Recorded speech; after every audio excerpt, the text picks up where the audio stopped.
नमो हरियन्तानन्द नमो सिद्धानन्द नमो हरियाणाम नमो वज्रायणम नमो लोये सवसाहुणम येषो वञ्चनकारो सर्वपापप्रणाशनो मङ्गलानां च सर्वेषां परमामहवै मङ्गलम् नमो दुर्वाररागादि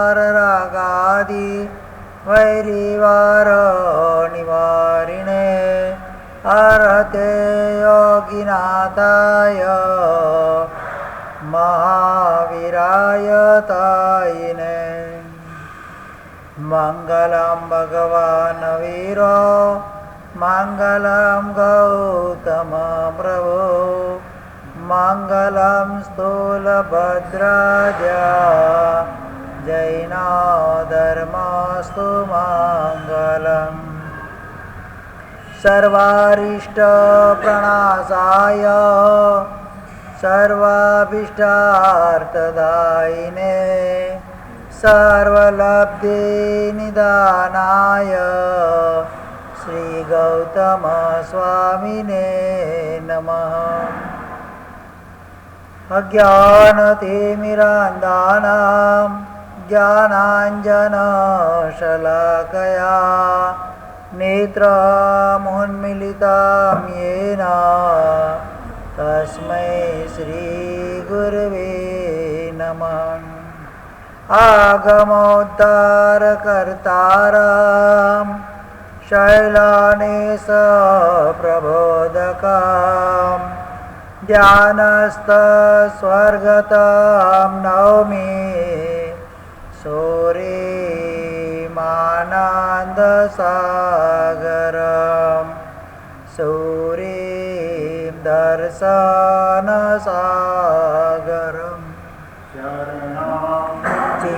भक्तो वसे हृदयाम्बुजे परमात्मा करकमलमा सहस्रो वसे मुखकमलमा मा शारदा नेत्राम्बुजे निर्विकारता नवकारणाभिकमलमा आनन्दसागर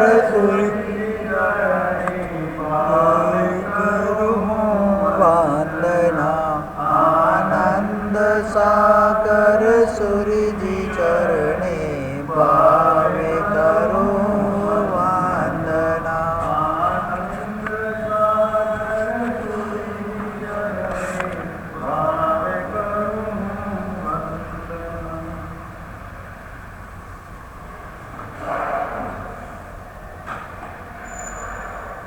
આગમ ગ્રંથની શ્રેણીની અંદર વિશેષ રૂપથી પંચમાંગ ભગવતી સૂત્ર જે પરમાત્મા દ્વારા ભાષિત ગણધર ભગવંતો દ્વારા રચિત છે. ઘણું બધું એના વિશે આપણે જાણ્યું છે. આજે એમાં કયા કયા વિષયો મુખ્ય રૂપે આવે છે એનો એકવાર આપણે બોધ સંક્ષેપમાં કરી લઈએ તો ખબર પડે કે આગળ શું આપણે સમજવાનું છે. 10 વિભાગ આ સૂત્રના થઈ શકે. કેટલા? અલગ અલગ વિષયો પર વિષયવાર અગર વિભાગીકરણ કરવામાં આવે તેમાં 10 પ્રકારના વિવિધતાઓ તમને એમાં મળી શકે છે. એમ તો એમ ગણાય કે આ શાસ્ત્ર એવું છે એના અંદર દુનિયાના કોઈ પણ જાતના પદાર્થો હોય, ચાહે ગણિતના હોય, ચાહે રસાયણશાસ્ત્રના હોય, ચાહે સ્વપ્નશાસ્ત્રના હોય, ચાહે ભૂગર્ભશાસ્ત્રના હોય, જ્યોતિષના હોય, ઇતિહાસના હોય, પ્રાણીશાસ્ત્રના, સ્વર્ગ નરક દેવલોક, કોઈ પણ જાતનું અધ્યાત્મ વિજ્ઞાન હોય, ભૌતિક વિજ્ઞાન હોય, પદાર્થ વિજ્ઞાન હોય, એક પણ પદાર્થ એના અંદર પરમાત્માએ બોલાવવા બાકી રાખ્યો નથી. સંપૂર્ણ જગતનું અવલોકન આખા આ સૂત્રની અંદર આપણને મળી શકે છે. હવે જે પ્રમાણે જે વખતે જ્યારે બોલાયું છે એટલું તો આપણી પાસે ત્યારે મોજૂદ નથી, પણ એમાંથી જેટલા પદાર્થો બચ્યા એનો સંગ્રહ છે. આ શું છે? આ ભગવતી સૂત્ર એટલે પદાર્થોનો સંગ્રહ કહેવાય. વિવિધ પ્રકારના પદાર્થોને અનેક રીતેનું આલેખન કરવામાં આવે. એમાં દેવલોક શું છે, દેવલોકના દેવો શું છે, એમના નામો, એમના આયુષ્ય, એમની સ્થિતિ, એમના અવસાન, એમના વિમાનો ક્યાં ક્યાં છે, શું છે, કઈ રીતનું છે, એમના રાજા, એમની રાણીઓ કેટલી, પટરાણીઓ કેટલી છે, એટલે દેવીઓ કેટલી છે, એમની નિશ્રામાં રહેલા દેવો કેટલા છે, એટલે એમના સાંધ્યમાં રહેલા દેવો કેટલા છે, કયા કયા પ્રકારના છે, એ દેવોના પૂર્વભાવ કેવા છે, ઘણી બધી બાબતો, જેટલી શક્ય એટલી બધી બાબતો એમાં આપી દીધી. કયો દેવ પૂર્વમાં, કયા ગતિમાં, મનુષ્યમાં કયા ભાવની અંદર ક્યાં આગળ હતો, એનો પૂર્વભાવનું વર્ણન પણ એમાં આવી જાય. ત્રાયતીસક દેવો હોય તે કોણ હતા, લોકપાલ દેવો કોણ હતા, એના સમાસ જે સામાનિક દેવો કોણ હોય, બધું જ વર્ણન એમાં જેટલું શક્ય બને. પટરાણીઓ અને એમની જેટલી રાણીઓ છે, રાણી એટલે દેવીઓ, એ પૂર્વભાવમાં કોણ હતી, કેમ અહીંયા દેવલોકમાં ઉત્પન્ન થઈ, બધા જ પ્રકારનું વર્ણન. આવું બધું વર્ણન કોઈ શાસ્ત્રમાં આપણને મળી શકે નહીં. દુનિયાભરનું કોઈ પણ શાસ્ત્ર લઈ લો, એમાં આટલી બારીકાઈથી જઈને શાસન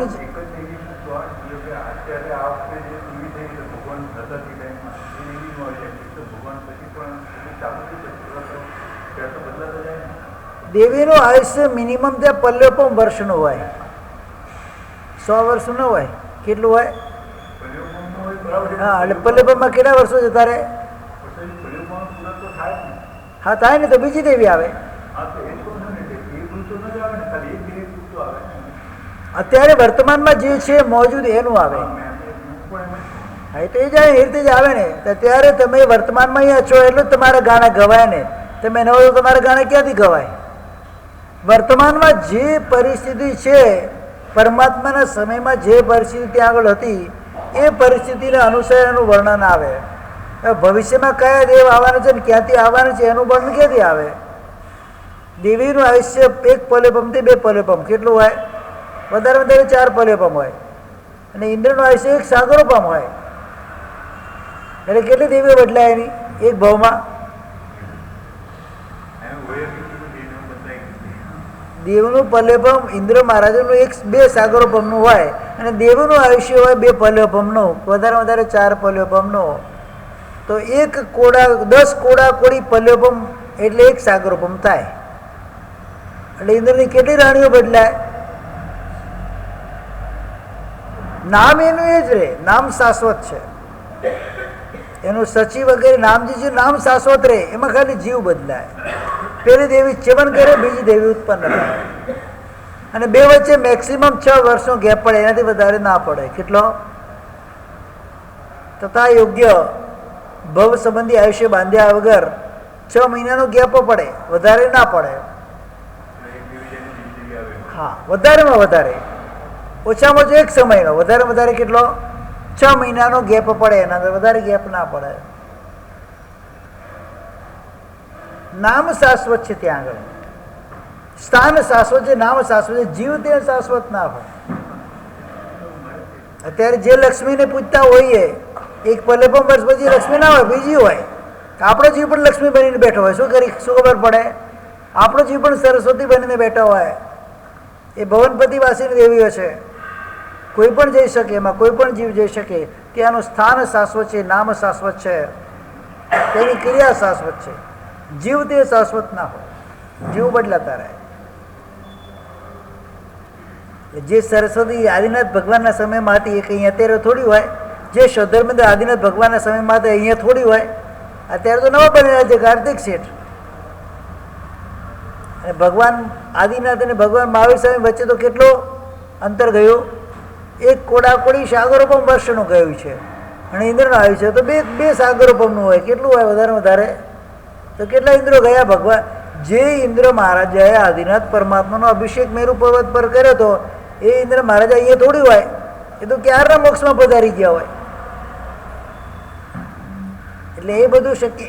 ઇન્દ્રની ત્યાં નામ શાશ્વત છે. સૌધર્મેન્દ્ર એટલે સૌધર્મેન્દ્ર જ હોય. એમ જીવો બદલાતા રહે. જે પ્રમાણે આયુષ્યના પૂરા કરી મનુષ્ય ગતિમાંથી વગેરેમાંથી જાય અને ત્યાં આગળ જીવો બદલાતા રહે.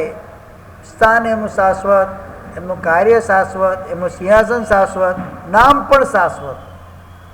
આ જ નામનું હોય. એ દેવલોકમાંથી આ જગ્યાથી જે દેવ સેવન કરી ગયો બીજો દેવ આવ્યો, નામ એનું એનું એ જ રહે, નામ ના બદલાય, બાકી બધું જ સેમ.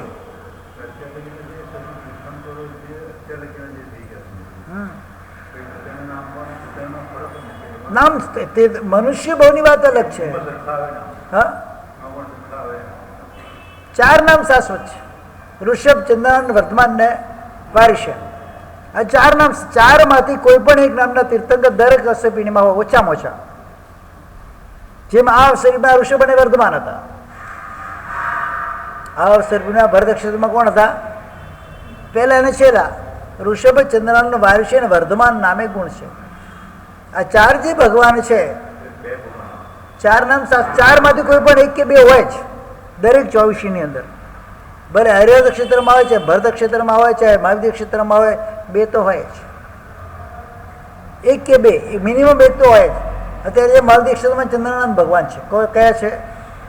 મહાવીર ક્ષેત્રમાં ચંદ્રનારાયણ ભગવાન છે અને વારિષ્યન ભગવાન છે. ભરત ક્ષેત્રમાં કોણ થયા? વર્ધમાન અને ઋષભ થયા. 4 નામ શાશ્વત છે. એ 4 શાશ્વત તીર્થંકરો સદાકાળ રહેવાના, કોઈ ને કોઈ ક્ષેત્રની અંદર. હા, ઋષભાનંદ છે ને, ચંદ્રાનંદ ઋષભાનંદ છે જ. ઋષભ અને ઋષભાનંદ અલગ છે. ડબલ કઈ રીતે થાય? એ તો થઈ ગયા હોય, એને પછી એ આદિના પરમાત્મા થયા પછી ત્યાં થયા હોય તો શું ખબર પડે? અત્યારે જે 20 તીર્થંકર છે, અત્યારે એમાં 4 નામમાંથી 2 નામ તો ઓછામાં ઓછા 1 કે 2 નામ તો હોય જ. એમ કે 2 ક્યાં થયા છે? ભરત ક્ષેત્રમાં થઈ ગયા છે, અથવા તો ઐરાવત ક્ષેત્રમાં કોઈ થઈ ગયા હોય, અથવા ધાતકીકરના ભરત ઐરાવતમાં થયા હોય, અથવા પુષ્કરના ભરત ઐરાવતમાં થયા હોય, ગમે ત્યાં થાય. 4 નામ શાશ્વત છે. 20 24 નામ શાશ્વત ના હોય.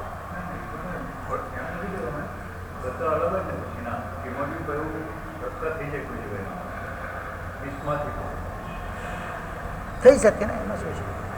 વિહરમાન 20 તીર્થંકર જે છે તો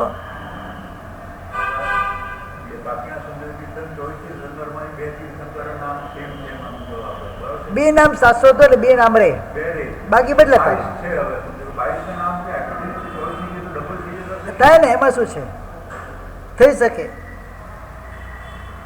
એમાં કોઈ પ્રોબ્લેમ છે જ નહીં. હવે સોધર્મ દેવલોકના ઇન્દ્ર છે, સોધર્મેન્દ્ર. તો સોધર્મેન્દ્ર દેવલોકની અંદર સોધર્મ નામના અસંખ્યાત દેવ હશે. 1 2 ના હોય, અસંખ્યાત હોય, પણ બધા જ ઇન્દ્ર ના હોય. નામ હોઈ શકે. જેમ અત્યારે આપણે માણીભદ્ર ઇન્દ્ર કહીએ, ક્ષેન્દ્ર, એક સાજ માણીભદ્ર.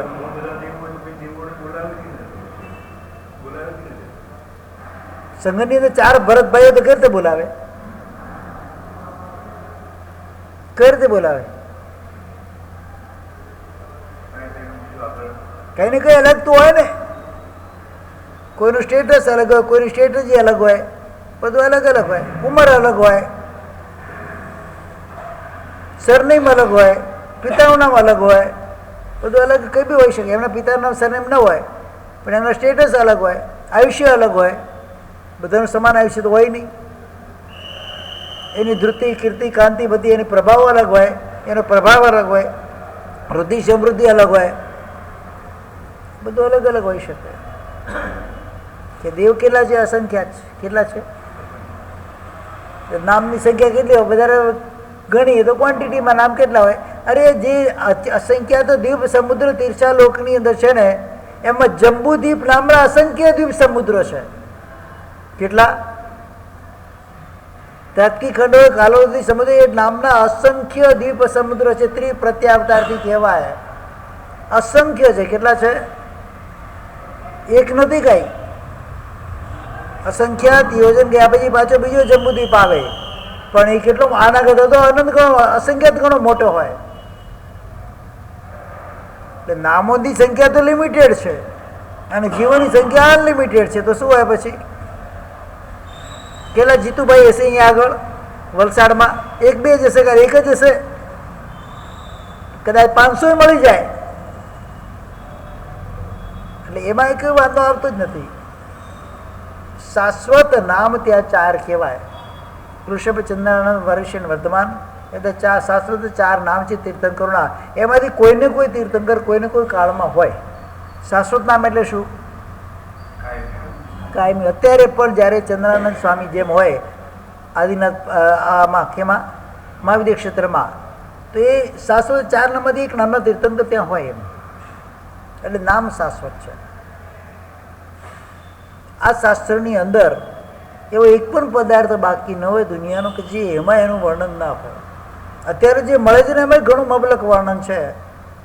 જ્યારે 2,88,000 પદ પ્રમાણ ભગવતી સૂત્ર હશે ત્યારે કેટલું બધું વર્ણન હશે એના અંદર. કઈ વસ્તુ એમાં બાકી રહે જ નહીં. દુનિયાનો કોઈ પણ પ્રશ્નો અધૂરા રહે નહીં. એક પણ પદાર્થ એમાં અડ્યા વગરનું ન રહે. બધા જ પદાર્થોનો સ્પર્શ એમાં થયેલો હોય. આ ગહન ગ્રંથ છે અને એટલો જ મૌલિક ગ્રંથ છે. સાંભળતા ખૂબ આનંદ આવે એવો ગ્રંથ છે. એક એક પદાર્થની અંદર રસ પડે એવો ગ્રંથ છે. આગળ જેમ તેમ વસ્તુ નથી. પ્રાય કરીને આ સૂત્ર એનું વ્યાખ્યાન 2-4 મહાત્મા સિવાય આ જૈન શાસ્ત્રમાં કોઈ કરતું જ નથી. કેટલા મહાત્મા કરે? 2 કે 4 જગ્યાએ જ આ ભગવતી સૂત્રના ઉપર એનું વિવેચન થતું હોય છે. બાકી કોઈ અડતું પણ નથી. એમ જટિલ છે, ગહન ગ્રંથ છે. લાંબુ લાંબુ લાંબુ લાંબુ લાંબુ ચાલ્યા કરે. કોણ માથાકૂટ કરે? એમાં અત્યારે તો શોર્ટ એન્ડ સ્વીટ જોઈએ. અત્યારે તત્વનો રસ પૂરો 0 થઈ ગયો છે પબ્લિકમાંથી. હમણાં ધમાધમ ને તાક તાકડા કરું તો હમણાં પબ્લિક ભરાઈ જાય. અહીંયા આગળ હમણાં જ્યોતિષનું અહીંયા ચાલુ કરી દઉં તો શું થાય? મારે કોઈને બોલાવવાની જરૂર ના પડે કે તમે પધારજો દર્શન માટે વંદન માટે પધારજો. મારે કોઈને બોલાવવાની જરૂર ના પડે. હમણાં મને નબળો ન પડવા દે. કારણ કે બધાને દુઃખ છે. કરોડપતિઓ એ દુઃખી છે, જેની પાસે કંઈ નથી એ પણ દુઃખી છે. કોણ સુખી છે? સુખી છો?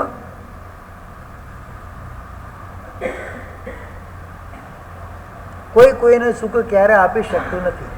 ગમે તેટલા જ્યોતિષ ભુવાઓ પાસે દોડો, તમારું પુણ્ય કાચું છે, તમારું કશું જ ના કરી શકે. ગમે તેટલા દોડો, તમારા પુણ્યમાં જે વસ્તુ હશે તમને મળ્યા વગર રહે નહીં, અને તમારા પુણ્યની જે વસ્તુ નહીં તમારા હાથમાં ટકે નહીં. તમે ગમે તેટલી કોશિશ કરો ના ટકે, જતું જ રહે. ગમે એમ આમ તેમ હવામાં હવાથી મારો કંઈ જ ના મળે. એટલે પરમાત્મા એક જ વસ્તુ બતાવી છે, કર્તવ્યો ધર્મ સંચય. શું કીધું છે?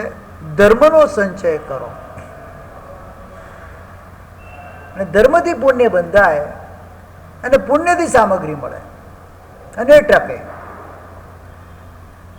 4 પ્રકાર એમાં બતાવવા છે. પુણ્ય પાપની ચતુર્ભંગી કહેવાય છે. પુણ્યાનું બંધી પુણ્ય, પુણ્યાનું બંધી પાપ, પાપાનું બંધી પુણ્ય અને પાપાનું બંધી પાપ. અમે જે ટોપ લેવલનું છે પુણ્યનું બંધી પુણ્ય. પુણ્ય દ્વારા સામગ્રી મળી, એનો તમે પુણ્યના કાર્યમાં સદવ્યય કર્યો એટલે શું થયું? અનુબંધ શેનો પડ્યો? પુણ્ય દ્વારા પુણ્યનો જ અનુબંધ પડે એને પુણ્યનું બંધી પુણ્ય કહેવાય. પુણ્યની લક્ષ્મીને પાપમાં વાપરી, અનુબંધ શેનો પડે? પાપનો. મબલક પૈસા આવ્યા, જુગાર રમવા ગયા, શેનો અનુબંધ પડે છે? તો પુણ્યના અનુબંધ વાળું પાપ. એટલે જે પાપનો અનુબંધ કરાવનાર એ પુણ્ય. કયું પુણ્ય છે આ? આગળ જતા તમને પાપ કર્મનો ઉદય કરાવશે, પાપનો અનુબંધ કરાવશે, એ પાપાનુબંધી પુણ્ય કહેવાય. પછી આવે છે પુણ્યાનુબંધી છે. પુણ્યાનુબંધી પાપ છે. ઘણા પાપ એવા છે પુણ્યનો અનુબંધ કરાવતા હોય. પાપ પુણ્યનો અનુબંધ કરાવે. પુણ્યાનુબંધી પાપ હોય ને કે ના હોય? પુણ્યનો અનુબંધ કરાવનારો પાપ. ત્યારે ભલે પાપ કર્મ કરતો આપણે દેખીતું લાગતું પાપ કર્મ કરી રહ્યો છે. ડૉક્ટર તમારા શરીર પર છેદ મારે, ચીરો મારે, પાપ કરે કે પુણ્ય કરે? કોઈ જીવને કિલામણા કરી પાપનો ઉદ્દેશ પાપ કરવું કે પુણ્ય કરવું? પણ આશય એનો શુદ્ધ છે. એ જીવને બચાવવાનો પ્રયત્ન કરે છે, પુણ્યનો અનુબંધ કરે છે. શેનો અનુબંધ કરે? ભલે તમને દેખીને પાપ કર્મ કહેવાય. કોઈ વ્યક્તિ આડા રસ્તે ચાલતો હોય તમે બે ચાર, તમારી તાકાત છે બે ચાર ઠોકીને સીધા રસ્તે લાવો, એને મારવો પાપ છે કે નહીં? પણ આગળ જતાં તમને શેનો અનુબંધ કરાવે છે? એ જીવને સુધારીને સન્માર્ગે લાવવાનું જે પુણ્ય તમને બંધાય, એટલે પાપાનું પુણ્યનું બંધી પાપ કહેવાય. કેવું કહેવાય? પછી પાપાનું બંધી પુણ્ય, જે પુણ્ય થકી પાપનો અનુબંધ થાય. જુગાર વગેરે સટ્ટા વગેરે રમીએ, કંઈ પણ જાતના વ્યભિચારનું સેવન કરીએ, પોતાની પાસે લક્ષ્મી છે એના માટે કોઈને નીચા દેખાડીએ, કોઈને તોડી પાડીએ, કોઈને મારીએ, કોઈની હત્યા કરાવીએ, હિંસા કરાવીએ, એ પુણ્ય કેવું છે? પાપાનુબંધી. આગળ જતાં પાપનો અનુબંધ કરાવે. અને ચોથા નંબરનું પાપાનુબંધી પાપ. પાપ કર્મનો ઉદય છે, નવા પાપો બાંધે છે. કાલ સૌરી કસાઈ, પાપ કર્મના ઉદયથી કસાઈ બન્યો છે. હવે નવા પાપ કરીને પણ પાછો સુસામાં જવાનો છે, એ દુર્ગતિમાં જવાનો છે. એમાં સૌથી વધારે કયું છે? પુણ્યાનુબંધી પુણ્ય. અત્યારે પુણ્યનો ઉદય છે, એ તમારા પુણ્યને પુણ્ય કાર્યમાં જ ખર્ચવાનું છે. શેમાં ખર્ચવાનું છે? જીન વચન શ્રવણ પુણ્યના ઉદયથી મળે છે. અને એ પુણ્યના ઉદયથી મળેલું જીન વચનનું શ્રવણ ભવાંતરમાં પણ તમારા આત્માની અંદર પુણ્યનો અનુબંધ કરાવનારું છે. એટલે એ કેવું છે? પુણ્યાનુબંધી પુણ્યવાળો જીવ હોય તો જીન વચનનું શ્રવણ કરી શકે, બાકી કરવાની એનામાં યોગ્યતા ન હોય ને લાયકાત ન હોય, એ આવે જ નહીં, એ દૂર જ ભાગે આ વસ્તુ. કારણ એ પુણ્યાનુબંધી પાપનો ઉદય, પાપાનુબંધી પુણ્ય ચાલી રહ્યું છે એનું, એટલે એ પુણ્યનો પાપની અંદર વ્યય કરી રહ્યો છે. એટલે એને ધર્મક્રિયા કરવાની રુચિ ન જાય. ઘણા કે મારે સાહેબ 2 છોકરા હોય, એક છોકરો સાવ નાસ્તિક હોય ને એક છોકરો આસ્તિક હોય, 2 સગા ભાઈ હોય કે ના હોય? આવું પેલાને પાપાનુબંધી પુણ્યનો ઉદય છે અને પેલાને પુણ્યાનુબંધી પુણ્યનો ઉદય છે. બસ આટલો ફરક પડે. દરેક જીવના કર્મો અલગ હોય. ભલે એક કુળમાં એક જ જોડિયા ભાઈ હોય, 1 મિનિટનું જ અંતર હોય. એમાં જ્યોતિષની દ્રષ્ટિએ જોવા જઈએ તો કુંડલીમાં કઈ ફરક આવે ખરા? 1 મિનિટનો ફરક હોય. કેટલો હોય? બંને જન્મ વચ્ચે વધારે કેટલો ફરક? 1 મિનિટ, 2 મિનિટ, 5 મિનિટનો ફરક હોય તો 5 મિનિટમાં કુંડલી બદલાઈ જાય ખરા? હા, કદાચ 2-4 અંશથી બદલાય, વધારે ના બદલાય, પણ એ કંઈ મોટો ફરક ના પડે. છતાં એ ગાંડો હોય ને બુદ્ધિશાળી હોય.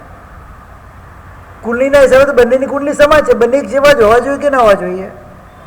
એક સ્ત્રી છે ને એક પુરુષ છે,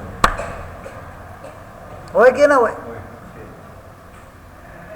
બંનેનું પુણ્ય સમાન હોય તો એને સ્ત્રીવેદનો ઉદય કેમ થાય? પેલાનો પુરુષવેદનો ઉદય કેમ થાય? દરેકનો પુણ્ય પાપનો ફરક પડે છે. ત્યાં કુંડલી કશું કામ કરતી નથી. તમને એક અહેસાસ કરાવવા માટે છે, એ પણ નિષ્ફળ નથી. ગ્રહો પણ તમારી રાશિ પર કામ કરતા હોય છે. મેં આગળ ચંદ્ર પ્રકૃતિ સૂત્રના માધ્યમે તમને બતાવેલું છે. ગ્રહો પણ જીવ ઉપર અસર કરતા હોય છે. ગ્રહો બદલાય નહીં, પણ શુભ કરણી દ્વારા ગ્રહોનો પ્રભાવ શાંત થઈ શકે. શું?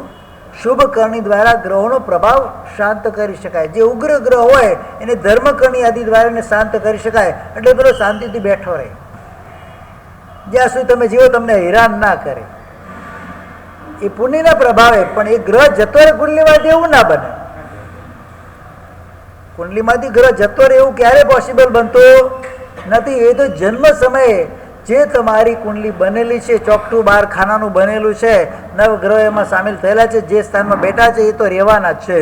પણ એના પ્રભાવને, એના પ્રકોપને શાંત કરી શકાય પુણ્ય કાર્ય દ્વારા. એટલે તમને હેરાન ન કરે, પરેશાન ન કરે, પણ જતા ન રહે. કોઈની પાસે તમારે દેવાના પૈસા હોય, 2-5 લાખ રૂપિયા તમારો કરજો હોય, કરજો તો છે જ, તમે 10,000 આપો ને શાંતિથી બેઠો રહેશે 10 દિવસ. શું કરશે? કે લાખ રૂપિયા આપશો એટલે 2 મહિના, 2 વર્ષ, 3 મહિના શાંતિથી બેઠો રહેશે, તમને હેરાન નહીં કરે. પણ એનો કરજો ઓછો થઈ ગયો. એ ક્યારે ઓછો થાય? જ્યારે સંપૂર્ણ ચૂકવશો ત્યારે. અને ગ્રહો સંપૂર્ણ રીતે તો કંઈ ખતમ થવાના નથી.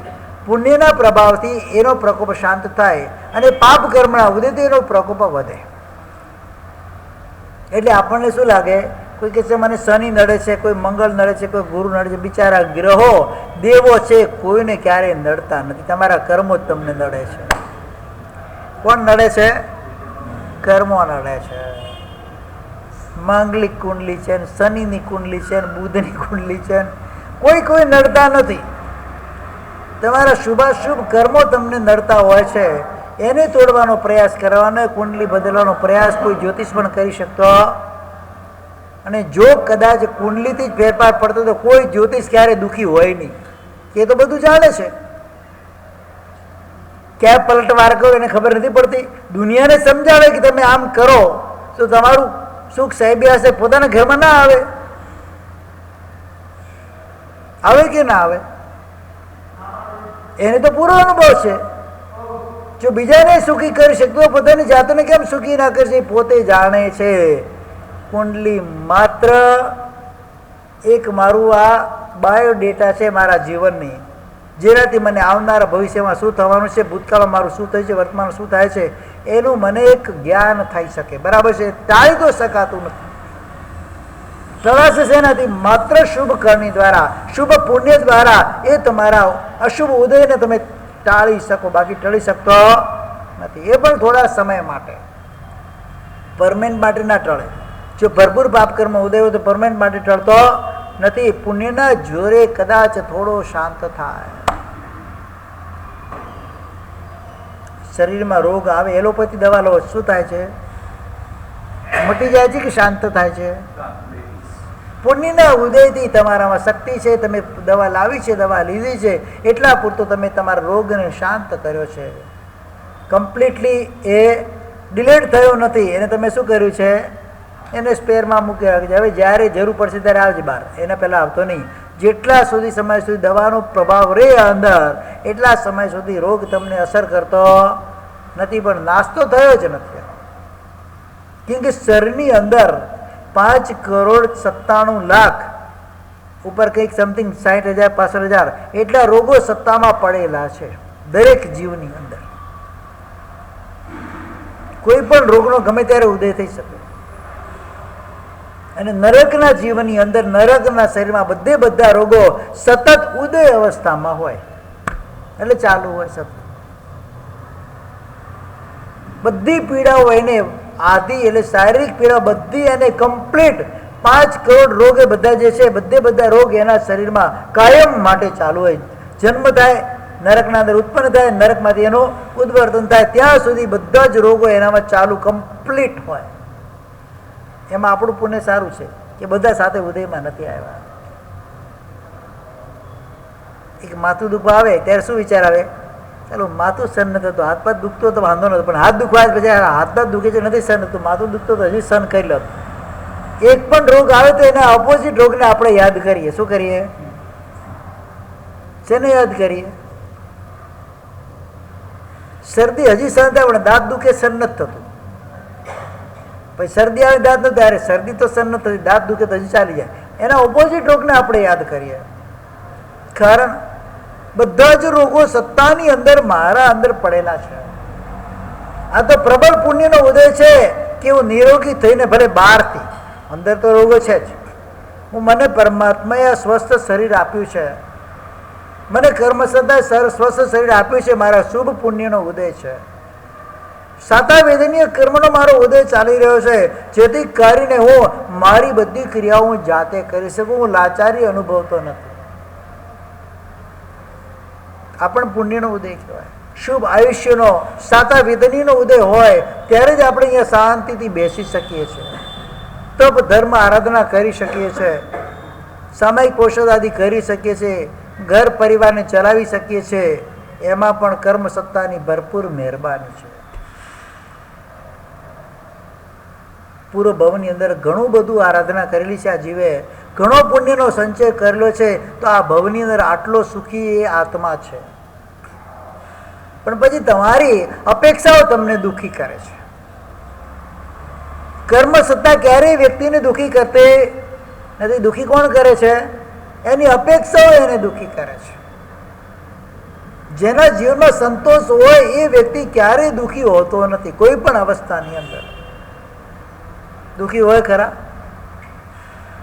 મારા પુણ્યમાં જેટલું છે મળ્યું, બસ આરામ છે. શું છે? એને કાલની ચિંતા પણ ન હોય. અરે કલાક પછીની એને ચિંતા ન હોય.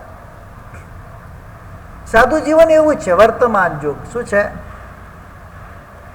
તમે સાહેબ શું સાહેબ લાભ આપજો, સાહેબ ગોચરી પધારજો, અમે શું કહીએ? હા આવી જઈશ. એમ શું કહેવાય? વર્તમાન જોગ. એ સમય જે પરિસ્થિતિ છે એ પ્રમાણે થશે. આ વચન હોય એકદમ નિર્લેપ વચન, જેમાં કોઈ અપેક્ષા ન હોય. કઈ આવશું અને પછી ના આવી તો મૃષાવત લાગે કે ના લાગે? મૃષાવત લાગે કે ના લાગે? કઈ પણ ના બોલે. અનુકૂળતા જોશું. વર્તમાન જોગ બસ અમારા માટે આ જ શબ્દો હોય. કંઈ પણ જકાર પૂર્વકનું વચન અમારું ના હોય. આમ જ થાય ના હોય. થઈ શકે, હોઈ શકે, બની શકે. આંખે દેખેલું હોય, કાનથી સાંભળેલું હોય, બરાબર, એ પણ ખોટું હોઈ શકે. સાહેબ મારી સગી આંખે તો જોઈને આવ્યો છું, બરાબર છે, જોઈને આવ્યો છું, સાચી વાત છે, ખોટી વાત નથી. પણ એ પણ ખોટું હોઈ શકે, ન હોઈ શકે. સાંભળેલું ખોટું હોઈ શકે કે ના હોઈ શકે? હોઈ શકે. ક્યાંય જકાર ન હોય. આવું જ છે એવું જૈન શાસન ક્યારેય ન માને. આવું પણ હોય ને આવું પણ હોય. જૈન શાસન શું માને? સ્યાદ અસ્તિ સ્યાદ નાસ્તિ, સ્યાદવાદ કહેવાય. અને શું કહેવાય? જૈન શાસન નો સિદ્ધાંત પાયાનો છે સ્યાદવાદનો. ક્યાંય એમાં જકાર ન હોય, ક્યાંય મમકાર ન હોય, ક્યાંય નકાર ન હોય. જૈન શાસન સ્વીકાર છે. શું છે? બધું જ પોસિબલ છે. આ દુનિયામાં દરેક વસ્તુ પોસિબલ છે. ત્યાં કોઈ પણ પ્રકારનો ત્યાં આગળ જડતા ના હોય. જડતાનો સિદ્ધાંત જૈન શાસન નથી બતાવતો. જૈન શાસન એક જ વસ્તુ બતાવે છે કે તમે સરળ બનો, સંતોષી બનો, સેવાભાવી બનો, સાધક બનો અને સિદ્ધ બનો. શું છે? 5 સ બતાવી દે મેં તમને. જૈન શાસનનો એક જ સિદ્ધાંત છે, તમે સિદ્ધ બનો. બસ. જો કશું જ જૈન શાસન તમારી પાસે અપેક્ષા રાખતું નથી. આ એક જ શાસન આ દુનિયાની અંદર એવું છે જે દરેક આત્માને પોતાના સ્વાર્થની પૂર્તિનો ઉપદેશ આપે છે. કે બધા પોતાનું કામ પહેલા કરે, બીજાનું કામ ના કરે. જૈન શાસન એવું છે, તમારા સ્વાર્થને પહેલા સિદ્ધ કરો, તમે સિદ્ધ બની જાઓ. બસ. તમારે આ સંસારમાં ભટકવાનું નથી. એના માર્ગો બતાવ્યા છે. કારણ કોઈ તીર્થંકર પરમાત્મા પણ આજ સુધી કોઈને હાથ પકડીને મોક્ષમાં લઈ ગયા નથી ને લઈ જઈ શકવાના પણ નથી. એ શક્ય પણ નથી. કોઈ જીવને સુધારવાનું પણ તાકાત કોઈ તીર્થંકરમાં હોતી નથી, કોઈ કેવલીમાં હોતી નથી. સ્વયં આત્મા પોતાની મેળ જ સુધરે. સમયનો પરિપાક થાય પણ ભવસ્થિતિ પરિપાક થયા આવીને કોઈને મુગ્ધે ચાવે. એના સમયનો જ્યારે પરિપાક થશે, ભવ્યજી વશે અવશ્ય મોક્ષમાં જશે. ત્યાં સુધી એને સંસારમાં ભટકવાનું છે. 14 રાજલોકની અંદર 4 ગતિમાં 84 યોનિઓની 84 લાખ યોનિની અંદર એને અનંત કાળ ચક્ર એને ભટકવાનું છે. જ્યાં સુધી એના ભવનો પરિપાક ન થાય ત્યાં સુધી કોઈ આત્માને, કોઈ જીવ વ્યક્તિ, કોઈ તીર્થંકર કે કોઈ કેવલી કે કોઈ ઇન્દ્ર મહારાજા કે કોઈ બી દેવ એને મોક્ષમાં ના લઈ જઈ શકે. સ્વયં સંબુદ્ધાણમ. સો પોતાની મેળે જ પોતાનું કાર્ય કરવાનું છે. ભગવાન માત્ર માર્ગ બતાવે છે. મગ્ગ દયામ છે. શું ભગવાન શું છે? માર્ગ બતાવે છે. માર્ગ પર તું ચાલી જા, તારું કલ્યાણ થઈ જશે. પણ મારી પણ તાકાત નથી કે હું તને મોક્ષમાં લઈ જઈશ. કારણ કે સૌથી પહેલા મારે મારું કાર્ય સિદ્ધ કરવાનું છે. પોતાને પણ મોક્ષમાં જવાનું તો પોતે સ્વયં પુરુષાર્થ કરે, પોતે સ્વયં તપ કરે, પોતે સ્વયં સાધના કરે, પોતે સ્વયં કર્મોને ખપાવે. કારણ કે સ્વયં કર્મને બાંધ્યા છે તો ખપાવવાના કોણે છે? બીજો ખપાવશે? પોતાને જ ખપાવવા પડશે. સ્વકૃત કર્મણામ સ્વયં ભૂંકતે નરા. પોતાના કરેલા કર્મોને સ્વયં મનુષ્ય ભોગવતો હોય છે. મનુષ્ય એટલે દરેક જીવની વાત છે. એમાં પોતાના કર્મો કરેલા પોતે જ ભોગવે. બીજાના કર્મો ક્યારેય કોઈ ભોગવી શકતું નથી, બીજાના કર્મોને પણ કોઈ ભોગવી શકતું નથી. પોતાનું જ પોતાને કરવાનું છે, બસ. સ્વાર્થ છે. શું છે આ સ્વાર્થ સારો છે. પોતાના આત્માના કલ્યાણ માટેનો જે સ્વાર્થ છે એ સારો છે. કલ્યાણની બુદ્ધિથી કરવામાં આવે તો, દેખાડાની બુદ્ધિથી કરવામાં આવે તો સ્વાર્થ જ કહેવાય, એને પરમાર્થ ના કહેવાય. કે દરેકને અધિકાર છે પોતાનું કલ્યાણ કરવાનો. અને પરમાત્મા પણ જ્યાં સુધી કેવળ જ્ઞાન થતું નથી ત્યાં સુધી કોઈને ઉપદેશ નથી આપતા, ભલે 4 જ્ઞાનના ધારક હોય. મતિ શ્રુત અવધિ મન પર 4 જ્ઞાનના પરમાત્મા ધારક હોય છે, પણ જ્યાં સુધી પોતે સંપૂર્ણ નથી થતા ત્યાં સુધી કોઈને પણ ઉપદેશ આપતા નથી. એટલે પહેલા કોનું કાર્ય સિદ્ધ કરવાનું? મારા બૈરા છોકરાનું શું થશે એમ? જીતુભાઈ, હું દીક્ષા લઈશ તો એમનું શું થશે એમ? કોઈનું કંઈ થવાનું નથી. બગડશે તમારું જ બગડશે, પડ્યા રહેશો તો.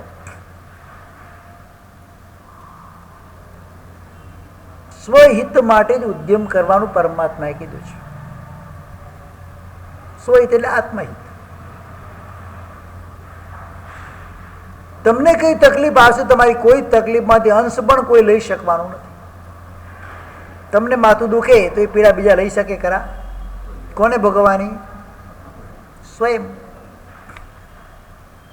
તો બીજા પાસે આશા શું રાખવાની? મારો એક જ સિદ્ધાંત અહીંયા હોવો જોઈએ, મારે મારા કર્મો ખપાવવા છે જલ્દી. મારે જલ્દી અહીંયાથી સંસારમાંથી વિદાય લેવું છે, મારે જલ્દી આ શરીરને છોડી દેવું છે, કાયમને માટે શરીર છોડી દેવું છે, અશરીર થઈ જવું છે. તો પુરુષાર્થ કોને કરવો પડે?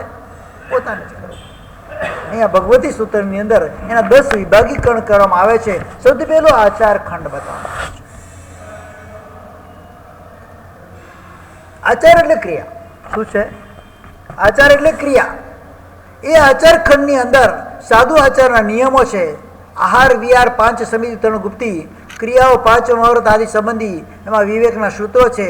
શું સાધુ, અસાધુ, શું સંયત, અસંયત, સંહિતા સંહિત આદિ બધાના જે એના અંદર લક્ષણોને આચાર એમાં બતાવવામાં છે. એના વિષયોનું નિરૂપણ કરવામાં. સાધુ કોને કહેવાય, અસાધુ કોને કહેવાય, શું સાધુ કોને કહેવાય, કુસાધુ કોને કહેવાય, મહાવ્રત કોને કહેવાય, અણુવ્રત કોને કહેવાય, આચાર કોને કહેવાય, અનાચાર કોને કહેવાય.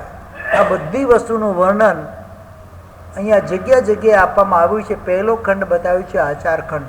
બીજા નામનો ખંડ છે દ્રવ્ય ખંડ. 6 દ્રવ્યોને એમાં વર્ણન આવે છે. 6 દ્રવ્ય કયા નથી ખબર? હા,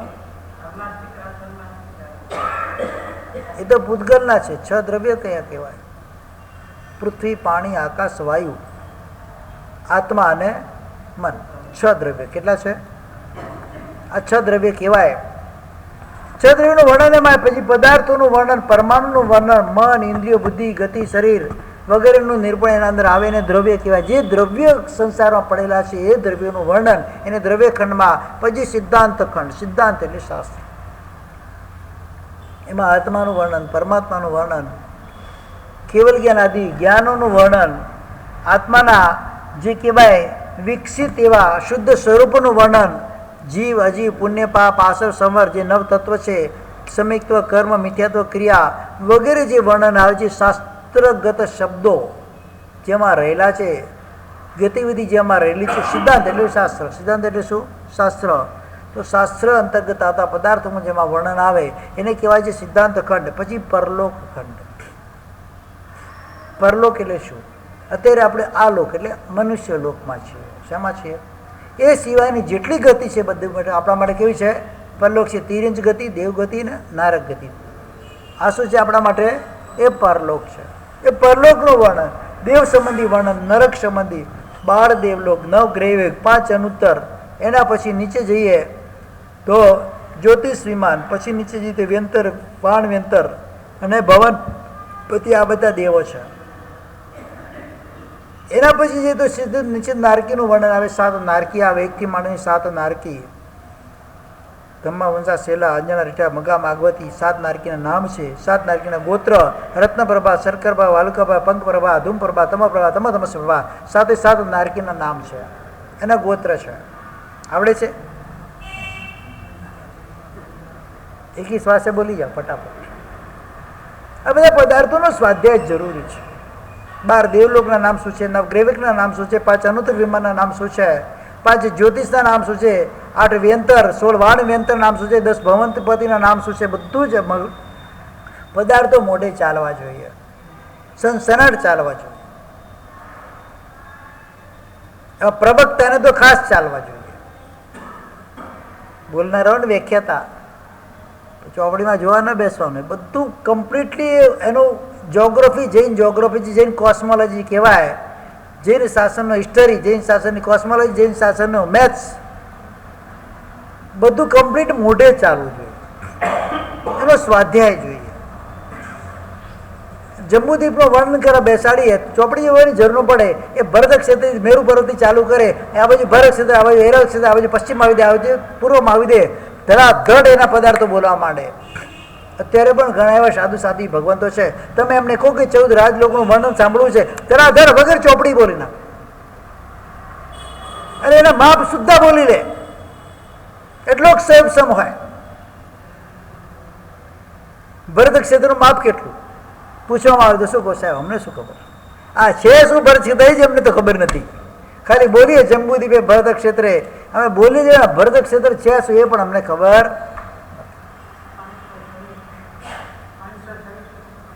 હા, ભરત ક્ષેત્ર છે શું એ મને ખબર નથી.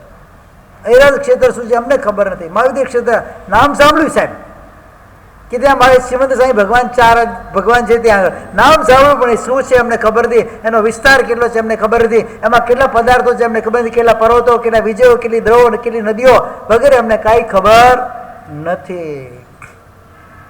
પણ નામ સાંભળ્યું છે. ચલો, નામ સાંભળ્યું છે ને એમાં તમારું પુણ્ય છે.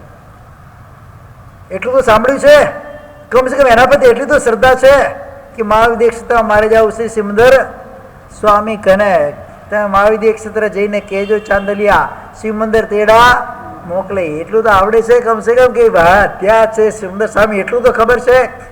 એ પણ સારું છે, એ પણ ખોટું તો નથી જ. તો આ રીતે ત્યાં આગળ પરલોક આદિનું વર્ણન એમાં બતાવવામાં આવે છે. આગળ પછી ભૂગોળ. ભૂગોળ એટલે જૈન જોગ્રાફી, જૈન કોસ્મોલોજી જે કહેવાય કહી શકાય. એની અંદર લોકનું વર્ણન, અલોકનું વર્ણન, ભરત આદિ ક્ષેત્રનું કર્મભૂમિ, અકર્મભૂમિનું વર્ણન, ત્યાં રહેનારા એવા પ્રાણીઓની ગતિ, સ્થિતિ, લેશા, કર્મબંધ આદિનું વર્ણન, કમ્પ્લીટ વર્ણન એમાં તમને બતાવવામાં આવી જાય.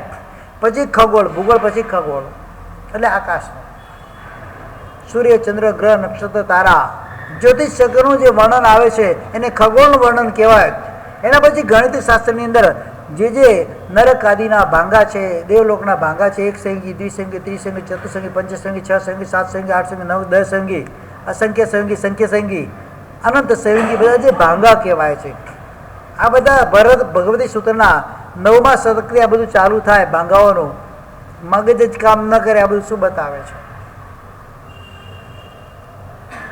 પણ બધી ઝીણવટભરી બાબતો એના અંદર બતાવવામાં આવે છે. એને ગણિત શાસ્ત્ર કહેવાય છે.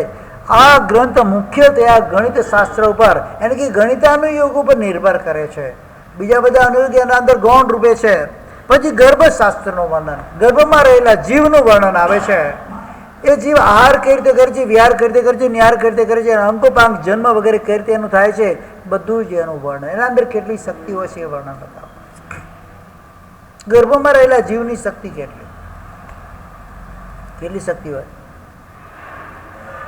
ગર્ભમાં બેઠા બેઠા અભિમન્યુ 6 કોઠાનું યુદ્ધ શીખે છે.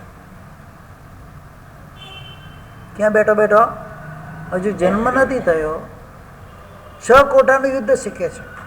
એટલે તમે એમ માનો કે ગર્ભના જીવને કંઈ ખબર પડતી નથી. માતાના ગર્ભમાં બાળક આવ્યું હોય, માતાના જેવા પરાક્રમ એ બધા બાળકમાં આવે, એને બધી જ ખબર પડે છે. ક્યારથી ખબર પડે ખબર છે તમને? ખબર નથી કે ગર્ભમાં જીવ આવ્યો છે.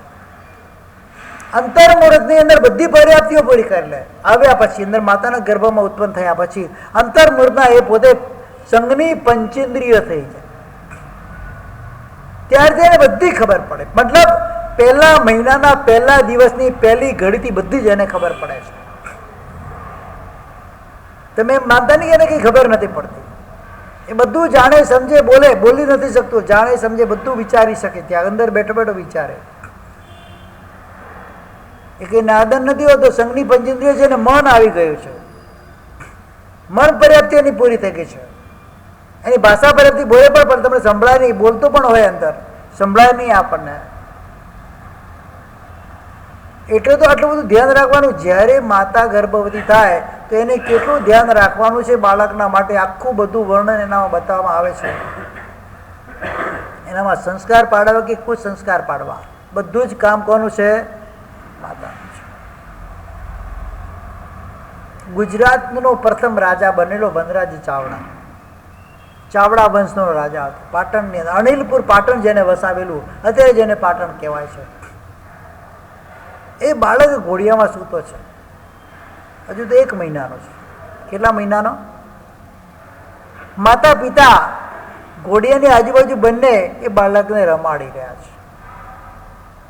વનરાજના માતા પિતા બાળકને, નાનું બાળક છે, રમાડી રહ્યા છે. એમાં પિતા એની માતાના ગાલ પર ટપલી મારે છે. શું કરે છે? એ બાળક તો જુએ છે. માતાએ તરત જીભ ખેંચીને પ્રાણ આપી દીધો. મારા બાળકની અંદર આવા કુસંસ્કાર પડવા જોઈએ. ને એ જ વનરાજ ચાવડા આજીવન બ્રહ્મચારી થયો અને આખા ગુજરાતનો એ રાજા બન્યો. કેવું સત્વ બાળકમાં આવ્યું, શેના કારણે આવ્યું? આજે તો એ કહેવા જેવું જ નથી. ગર્ભમાં બાળકો એના ફોટા પડાવે. પ્રી વેડિંગ તો ચાલ્યું, પ્રી દીક્ષા તો ચાલી, પ્રી સગાઈઓ ચાલી, હવે પ્રી પ્રેગ્નન્સી ચાલે. ક્યાં સુધી પતન થવાનું છે આપણું? પડાવાય ફોટા. ગર્ભને ગુપ્ત રાખવાનું બતાવવામાં આવ્યું છે શાસ્ત્રમાં.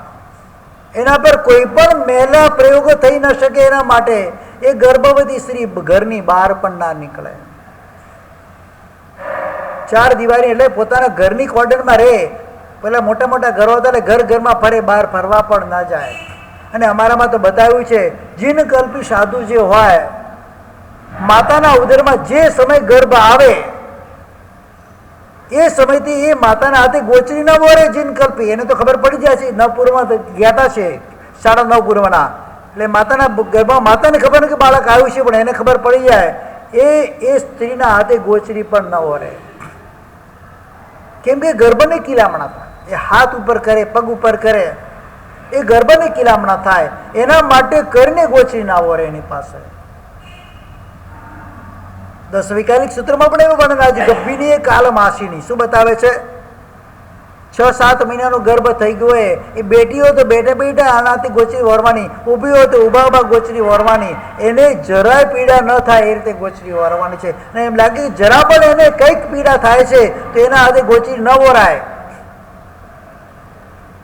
બેઠા તો ઊભા થઈને આપે તો ન વરાય, પતી ગયું, જાઓ બહાર. સૂક્ષ્મ આચાર સાધુઓના માટે પણ બતાવવામાં આવ્યા છે. ભલે એની પાસે 9:30 પર જ્ઞાન નથી, પણ અત્યારે તો જ્ઞાન છે. 6-7 મહિનાનો ગર્ભ છે એટલે હવે તો એને જ્ઞાન હોય કે ગર્ભવતી છે આ સ્ત્રી. એટલે એના હાથે ગોચરી ન વરાય. ચાલીને આવે તો ન ચાલે. ત્યાં જ બેઠા હોય ને આપણે પહોંચી ગયા હોય અને એના હાથમાં જે પાત્ર એમાંથી વરાવે, આખી વસ્તુ અલગ છે. એ પાત્ર લઈને વરાવે તોય ન વરાવાય. કેમ કે એને પીડા થાય છે, કિલામણા થાય છે. આપણને ખબર નથી પડતી કે આપણને એટલું બધું જ્ઞાન ના હોય. એટલે આ બધું વર્ણન આ શાસ્ત્રોમાંથી શીખવામાં આવે છે. એના પછી ચારિત્ર ખંડ. શ્રમણ ભગવાનના સંપર્કમાં આવેલા અનેક તાપસો, પરિવ્રાજકો, શ્રાવિકાઓ, શ્રમણ નિર્ગંતો, અન્ય તીર્થને બીજા પાર્શ્વ ભગવાનના એ શ્રમણ ભગવંતો એ પોતાના પૂર્વ જીવનનો ત્યાગ કરી નવા જીવનને જેને સ્વીકાર કર્યો, ચારિત્ર ધર્મને જેને અંગીકાર કર્યો, એના બધા દ્રષ્ટાંતો, એની બધા કથાનકો એના અંદર જેમ છે. તામલી તાપસ છે, સ્કંદક પરિવ્રાજક છે, અંબડ પરિવ્રાજક છે, એવા બધા ઘણા બધા છે. ગંગદત્ત વગેરે પરિવ્રાજકો જે છે બધા, એ બધાના દર્શનો પરમાત્માના પાસે આવીને જેમણે પોતાના પ્રશ્નોનું સોલ્યુશન કરી અને ચારિત્ર અંગીકાર કર્યું, એ ચારિત્ર ખંડમાં બતાવવામાં આવે છે. અને પછી વિવિધ વર્ણ બતાવ્યું છે કે એના અંદર અનેક પ્રકારની વિદ્યાઓ, રાજગૃહ નગરીના વૈભારગીરી પર્વત પર આવેલા ગરમ પાણીના કુંડનું વર્ણન, પછી કુતૂહલ થાય એવા પ્રશ્નો, ઘોડો કેમ અવાજ કરે છે ચાલતી વખતે, દેવો ઉપર નીચે જવાની શક્તિ, વૈકીય શક્તિ, આસી વિષ નામનો એક સાપ હોય છે. આસી વિષ કેવું હોય છે ખબર છે? સાપની અંદર એ વિષનો કેટલો પ્રભાવ હોય, એ વિષ છોડે તો કેટલું બધું ભસ્મ કરી શકે એ વિષના પ્રભાવથી. ઘણા પ્રકારના વિષો આવે છે. સહસ્ત્રવેદી વિષ આવે, લક્ષવેદી વિષ આવે, કોટિવેદી વિષ આવે. સહસ્ત્રવેદી એટલે શું? કૂવાની અંદર એક બુંદ એ વિષનું નાખે, એક કૂવામાંથી બાલટી ઉલેચીને બીજા કૂવામાં નાખે પાણી, એ ઝેરી થઈ જાય. એ બાજુ બાલટી કાઢીને ત્રીજા કૂવામાં નાખે, એ ઝેરી થઈ જાય. ચોથામાં, પાંચમામાં, છઠ્ઠામાં, સાતમામાં, 1000માં કૂવામાં નાખે અને એ બાલટીમાંથી જે પાણી પીએ તત્કાલ મરી જાય, જેને ઝેર છે. એક બુંદ છે, કેટલું છે? એ પહેલા કૂવામાં નાખેલું છે, એમાંથી બાલટી ભરીને પાણી લીધું, બીજા કૂવામાં નાખ્યું, બીજામાં બાલટી ભરી પાણીને ત્રીજા કૂવામાં નાખે, એમાં 1000માં કૂવા સુધી. એને સહસ્ત્રવેદી વિષ કહેવાય. શું કહેવાય? એવું લક્ષવેદી વિષ હોય, એવું કોટિવેદી વિષ હોય. કરોડોમાં કૂવામાં પાણી નાખે એટલે 99,99,999 કૂવામાંથી કરોડમાં કૂવામાં પાણી નાખે, એ પાણી પણ કોઈ પીએ તો આખું ગામ સાફ થઈ જાય. એટલો એ વિષનો પ્રભાવ હોય, તીવ્ર વિષવાળા હોય છે. બધું એનું વર્ણન એમાં બતાવવામાં આવે. કદાચ આવે શું સાંભળ્યું નહીં હોય ક્યારે, આ પદાર્થો ક્યારેય સાંભળ્યા નહીં હોય, કેમ કે વર્ણન થતું જ નથી એનું. જ્યારે વાંચીને શાસ્ત્રમાં ત્યારે એમ લાગે કે પરમાત્મા ક્યાં સુધી પરમાત્માનું જ્ઞાન પહોંચ્યું છે, કઈ વસ્તુ પરમાત્માના જ્ઞાનથી બાકાત છે. અને એ વખતે પરમાત્માના વચન પર શ્રદ્ધા જાગે, એ વખતે પરમાત્મા તત્વ પર શ્રદ્ધા જાગે, એ વખતે જઈને શાસન પર શ્રદ્ધા જાગે. અને તમને કહું ને, એ શ્રદ્ધા જાગતા જાગતા જો આયુષ્યનો બંધ પડે ને તો કદાચ શુભ આયુષ્યનો જ પડે, અશુભ આયુષ્યનો ના પડે. આ વર્ણન સાંભળવામાં આટલું પુણ્ય છે. આ બધું સાંભળ્યા પછી તમને તારક તત્વો પ્રત્યે શ્રદ્ધા જાગે કે ન જાગે? જાગે છે કે નથી જાગતી? જાગે જ. અને શ્રદ્ધાના બળે કદાચ આયુષ્યનો બંધ હમણાં પડી જાય તો હું માનું ત્યાં સુધી મનુષ્ય ભાવ અને પરમાત્માના શાસન સિવાય કે જન્મ તમારો થાય નહીં. વિશેષ આજે અઠમના પહાણા છે, વધારે ખેંચતો નથી, વધારે લેતો નથી. સમય પૂરો થઈ ગયો છે. તપસ્વીઓને અસતત એવું આપણે કાર્ય કરવું નથી. બધાની શક્તિ નથી હોતી કે 10 મિનિટ ચલાવી શકે. મારા જ્યાં કોઈ વાર તો નવકાશીમાં જ બેસવું પડે એવી હાલત થાય. એક ઉપાસની વાત કરું છું. તો વિશેષ રીતે એ તપસ્વીઓની સાતા પહોંચે, અનુકૂળતા હોય, આપણે પીરસવા માટે જવું તો જઈ શકાય એવું છે કે 100 બેસણાના તપસ્વી છે, 30 અઠ્ઠમ છે, થોડો લાભ 5-10 મિનિટ પર લઈ શકાય. તો જે રોજનું કાર્ય કરે છે એમને પણ થોડી સાતા મળે. ખાલી ઉઠીને ઘર ભેગા થઈ જવાનું નથી, ખાસ ધ્યાનમાં રાખજો. વિશેષ બીજું કંઈ કેવું છે?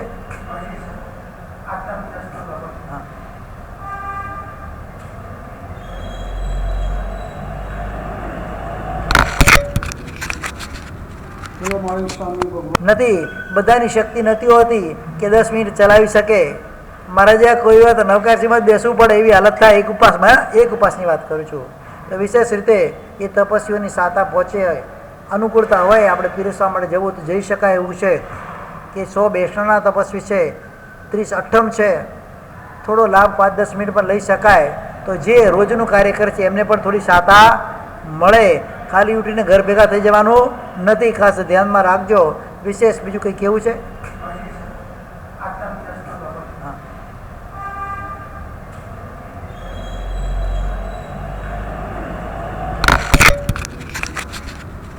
મારી સ્વામી ભગવાન